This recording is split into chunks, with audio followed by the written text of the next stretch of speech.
Hello friends, तो ये है वेस्टवर्ल्ड सीरीज का 15 पार्ट। इसके बाकी पार्ट्स के लिंक भी आपको हमारे डिस्क्रिप्शन में मिल जाएंगे। तो चलिए शुरू करते हैं। तो लास्ट पार्ट में हमने देखा कि ये लोग और उसके साथियों ने ओजू को ड्रैगन पहाड़ी पर बांध दिया था। ओलिंग किसी तरह उसे बेड़ियों से आजाद करा लेती है, लेकिन वो देखते हैं कि गरुड़ ठीक उनके सामने है। ओजू उस पर अपनी लाइटनिंग पावर यूज करता है, लेकिन अपने पंखों की वजह से गरुड़ पर इसका कोई असर नहीं होता। वो अपने पंजों से उसे कुचलने की कोशिश करता है, लेकिन ओलिंग उसका ध्यान भटकाकर ओजू को वहाँ से बचा लेती है। वो दोनों एक सेफ जगह आते हैं, जहाँ ओजू उस पर बहुत नाराज होता है और कहता है कि मैंने तुम्हें यहाँ से भागने को बोला था। ओलिंग उसे छोड़कर जाने से मना कर देती है और कहती है कि हमने एक साथ रहने का प्रॉमिस किया था और मैं इस तरह तुम्हें अकेले नहीं छोड़ सकती। तभी अचानक गरुड़ उन पर फिर से हमला करता है और ओजू देखता है कि उसने ओलिंग को पकड़ लिया है। ऐसा लगता है जैसे गरुड़ ओलिंग को खा जाएगा, लेकिन ओजू खुद को उसके मुंह में फंसा लेता है। गरुड़ उसे चबाने की कोशिश करता है और यहाँ ओजू को उसकी कमजोरी नजर आती है। वो कहता है कि पंख सिर्फ इसकी बाहरी बॉडी को बचा सकते हैं, लेकिन अंदर से ये मेरी लाइटनिंग पावर को नहीं झेल पाएगा। ये कहकर वो अपनी पूरी पावर लगाता है और वो दोनों उसकी कैद से आजाद हो जाते हैं। फिर वो ओलिंग को लेकर भागने लगता है और कहता है कि मैं तुम्हें यहाँ से निकालकर सीधे जैंग के पास ले जाऊंगा, ताकि हम ड्रैगन क्लैन से दूर रह सकें। तभी वो नोटिस करता है कि ओलिंग उसके साथ नहीं है और देखता है कि गरुड़ ने उसे खा लिया है। ये देखकर वो सदमे में चला जाता है और उसे विश्वास ही नहीं होता कि वो अब ओलिंग से कभी नहीं मिल पाएगा। वो ओलिंग का ब्रेसलेट पकड़कर शोक मनाने लगता है और हम देखते हैं कि वहाँ कुछ और गरुड़ पक्षी आ गए हैं। वो तीनों ओजू को घेर लेते हैं और ओजू ब्रेसलेट को देखकर रोने लगता है। उसे ओलिंग के साथ बिताए वो पुराने पल याद आते हैं कि कैसे वो हमेशा उसकी मदद करने आती थी और ये ब्रेसलेट ही उनकी दोस्ती की निशानी थी। वो सोचता है कि शाओ और ओलिंग ही बस उस पर विश्वास करते थे और अब वो दोनों ही उससे बहुत दूर चले गए हैं। वो इन सब के लिए गरुड़ को जिम्मेदार बताता है और कहता है कि आज वो उन्हें हमेशा के लिए खत्म कर देगा। वो एक बार फिर अपनी लाइटनिंग पावर एक्टिवेट करता है और तीनों गरुड़ पक्षियों से भिड़ जाता है। एक पल के लिए ऐसा लगता है जैसे ओजू उन पर भारी पड़ने वाला है, लेकिन जल्दी ही गरुड़ खुद को संभाल लेते हैं और ओजू पर काउंटर अटैक करते हैं। ओजू उनसे दोबारा लड़ने जाता है और कहता है कि तुम्हें ओलिंग को वापस लौटाना होगा, लेकिन गरुड़ पक्षियों के सामने उसकी एक नहीं चलती। वो तीनों फिर से उसे घेर लेते हैं और ओजू कहता है कि अब उसे मरने का कोई गम नहीं है। तभी आसमान में बिजली कड़कने लगती है, जिसे देखकर गरुड़ वहाँ से भाग खड़े होते हैं और ओजू एक साए को अपनी ओर आते हुए देखता है।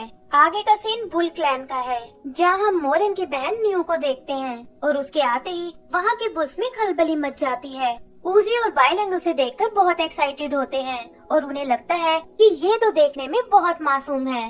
न्यू भी उन्हें देखकर बहुत खुश होती है और कहती है कि वो उन्हीं का इंतजार कर रही थी।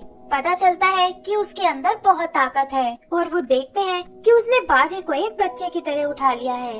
फिर वो उन्हें एक लड़के से मिलवाती है और बताती है कि ये उसका और मंकी किंग का बेटा है। सब लोग ये सुनकर हैरान हो जाते हैं, लेकिन देखते हैं कि उसके पास मंकी किंग जैसी पूंछ भी है। यहाँ हमें उनकी पुरानी जर्नी का एक फ्लैशबैक दिखाया जाता है, जहाँ मोरन मंकी किंग से एक हेल्प मांगता है। वो बताता है कि उसकी बहन न्यू बहुत ही इंट्रोवर्ट टाइप की है और उसे लोगों से घुलना मिलना बिल्कुल पसंद नहीं है। वो मंकी किंग से उसे समझाने को कहता है और मंकी किंग भी उसकी बात मानकर न्यू से मिलने जाता है। न्यू एक अनजान आदमी को देखकर घबरा जाती है और कहती है कि तुम ऐसे मेरे रूम में नहीं आ सकते। मंकी किंग बताता है कि मैं मोरन का दोस्त हूँ, लेकिन न्यू का एक पंच पड़ते ही दूर जा गिरता है। वो समझ जाता है कि उसके डर का कारण ये ताकत ही है और उससे उसकी प्रॉब्लम के बारे में पूछता है। तब न्यू बताती है कि एक लड़की के पास इतनी पावर देखकर लोग उसे अजीब समझते हैं और इसी वजह से उसके पास कोई नहीं आता। मंकी किंग समझाता है कि तुम्हें बस खुद पर भरोसा होना चाहिए और लोग क्या सोचते हैं इस बात से कोई फर्क नहीं पड़ता। फिर वो उसे अपने साथ बाहर ले जाता है ताकि उसके खोए हुए कॉन्फिडेंस को फिर से जगा सके। न्यू भी उसका साथ पाकर बहुत खुश होती है और उसका केयरिंग नेचर देखकर उससे प्यार करने लगती है। फिर वो हिम्मत करके उसे प्रपोज करने जाती है और देखती है मंकी किंग एक पेड़ के नीचे बैठा है। वो उसे अपने दिल की सारी बात बताती है और उसे लगता है कि शायद मंकी किंग ने भी हाँ कर दी है। वो खुश होकर वहाँ से चली जाती है, लेकिन पता चलता है कि मंकी किंग तो नींद में था और उसने उसके प्रपोजल के बारे में कुछ नहीं सुना। सीन वापस प्रेजेंट में आता है और न्यू बताती है कि तब से हम दोनों मंकी किंग का वेट कर रहे हैं। जैंग और बाजी को उसकी बातों पर डाउट होता है, लेकिन उजी कहती है कि मंकी किंग को ऐसा नहीं करना चाहिए था। बाजी उसे समझाने की कोशिश करता है, लेकिन उजी कहती है कि तुम सब एक जैसे हो और तुम्हें न्यू से माफी मांगनी चाहिए। जैंग उस बच्चे को चेक करने को कहता है और उससे उसका नाम पूछता है। उजी को लगता है कि जैंग को इस तरह शक नहीं करना चाहिए और न्यू भी उसे मंकी किंग को यहाँ बुलाने को कहती है। तब जैंग कहता है कि मंकी किंग अब इस दुनिया में नहीं है और वैसे भी तुम्हारे बेटे की पूंछ नकली है। उजी भी ये देखकर हैरान हो जाती है और तभी उस बच्चे का असली बाप वहाँ आ जाता है जो उसे वापस लेने आया है। अपनी पोल खुलने से न्यू को गुस्सा आ जाता है और वो उन पर इल्जाम लगाती है कि तुम मंकी किंग के बारे में झूठ बोल रहे हो। फिर वो गुस्से में उन पर हमला करती है और बचने के लिए वो सब भाग खड़े होते हैं। वो सब 2 ग्रुप्स में बंटकर अलग अलग जगह छुप जाते हैं और न्यू उन्हें ढूंढती हुई आगे निकल जाती है। तभी मोरिन वहाँ आता है और कहता है कि मंकी किंग के जाने से न्यू सनकी हो गई है और उसके बिहेवियर के लिए मैं माफी मांगता हूँ। बायलेंग की नजर मोरिन की चोट पर पड़ती है जिसमें से उसकी एनर्जी बाहर निकल रही है, लेकिन मोरिन कहता है कि ये तो बस एक मामूली सा डंक है और मुझे इससे कोई फर्क नहीं पड़ता। तभी वहाँ बी क्वीन आती है और कहती है कि जल्दी ही वो उसकी सारी एनर्जी निकाल लेगी। फिर वो बीस को उन पर हमला करने भेजती है और बुल्स उनसे लड़ने को तैयार हो जाते हैं। बीस बुल्स के एक बच्चे को उठा लेती है, लेकिन जैंग और बाजी मिलकर उसे बचा लेते हैं। जैंग को लगता है कि इस तरह वो सेफली यहाँ से नहीं निकल पाएंगे और वो अपनी टीम से बुल्स की मदद करने को कहता है। वो लोग भी उनसे लड़ने लगते हैं, लेकिन बाजी को लगता है कि वो उनका मुकाबला नहीं कर सकता और वो डर कर छुप जाता है। उधर मोरिन बी क्वीन को टारगेट करता है, लेकिन वो कहती है कि तुम हमारी ताकत का मुकाबला नहीं कर सकते और बीस मोरिन को पकड़ लेती हैं।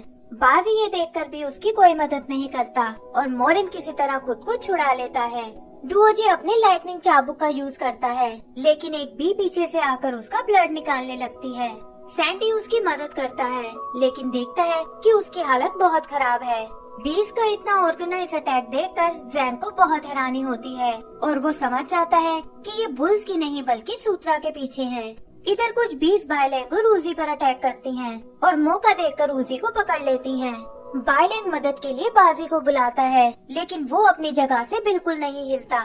तब बायलैंग अपनी ड्रैगन फॉर्म में आता है और उसके ऐसे रूप को देखकर 20 उजी को लेकर वहाँ से भाग जाती हैं। बाजी फाइनली बाहर निकल कर आता है और पूछता है कि आखिर उजी कहाँ है। ये सुनकर बायलैंग को उस पर बहुत गुस्सा आता है, लेकिन बाजी बताता है कि यहाँ आसपास कोई जंगल नहीं है और बिना उसके वो अपनी ऑरा पावर को समन नहीं कर सकता था और इसीलिए वो लड़ाई से पीछे हट गया। जैंग उन्हें बहस करने से मना करता है और कहता है कि फिलहाल हमें उजी को बचाने के बारे में सोचना चाहिए। फिर वो मोरिन के पास आता है और बताता है कि बीस की ताकत पहले से कहीं ज्यादा बढ़ गई है।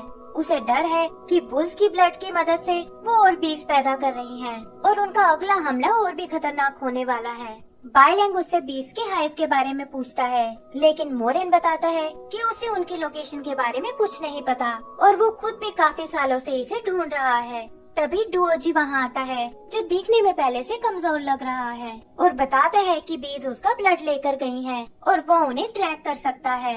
आगे का सीन बी हाइव का है, जहाँ क्वीन ओजी से पूछती है कि आखिर तुम में ऐसा क्या खास है जो पूरा हेवन तुम्हारे पीछे पड़ा है। ओजी उसका ध्यान भटका कर वहाँ से भागने की कोशिश करती है, लेकिन तभी सामने क्वान के भेजे सोल्जर्स आ जाते हैं और बताते हैं कि बीस को उन्हीं लोगों ने भड़काया था। वो उजी को पकड़ लेते हैं और बी क्वीन को एक ऐसा स्पेल देते हैं जिसकी मदद से वो और बीस पैदा कर सकती है। बी क्वीन उस स्पेल को निगल जाती है और कहती है कि मेरे पास भी तुम्हारे लिए गिफ्ट है। तभी 2 बीस पीछे से सोल्जर्स पर हमला कर देती हैं और पता चलता है कि क्वीन ने उन लोगों को डबल क्रॉस किया है। वो कहती है कि बीस का यही नेचर है और तुम्हें आने से पहले इसके बारे में जानना चाहिए था। फिर वो उन्हें कोकून में डालने को कहती है और वहाँ नई पैदा होने वाली बीज उन्हें मार डालती हैं। सोल्जर्स के मरते ही उनकी सोल एक पेटल में बदल जाती है और उड़ती हुई सीधा ग्वान के पास जा पहुँचती हैं, जो अपनी असिस्टेंट निंग निंग के साथ है। वो निंग निंग को बताता है कि ये सारे सोल्जर्स हेवन के पुराने क्रिमिनल्स थे और इसीलिए मैंने इन्हें इस मिशन पर भेजा था। ये सभी अपने पापों से मुक्ति पाना चाहते थे और इसीलिए मरने के बाद भी इनकी सोल मुझे इंफॉर्मेशन देने आई है। आगे हम गुआन को रूम से बाहर आते हुए देखते हैं, जहाँ डाइशिटियान का एक सेवक उससे टकरा जाता है। गुआन देखता है कि उसके हाथ में एक स्क्रॉल है और उसे डरा हुआ देखकर गुआन को उस पर शक होता है। वो सेवक चुपता हुआ डाइशिटियान के रूम में आता है और बताता है कि रूलाई की लोकेशन का पता चल गया है। डाइशिटियान उसे वापस जाने को कहता है, लेकिन जैसे ही वो दरवाजे तक आता है, डाइशिटियान उसे मार डालता है और इसी के साथ हमारा ये एपिसोड भी खत्म हो जाता है। तो